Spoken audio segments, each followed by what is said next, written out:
এই যে পুজো দেওয়া হলো, মাকে শেষবার সময় দেখাই।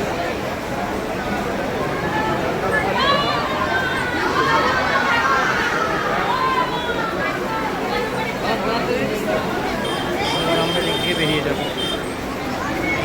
যাবো, এদিক থেকে। এই সবাই পুজো হয়, সব যাচ্ছে।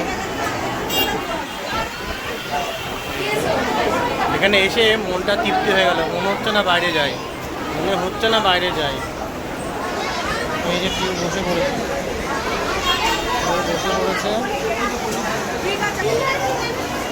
দাদা মা, মনে হচ্ছে না বাইরে যাই, মনে হচ্ছে এখানেই থাকি, তাই না?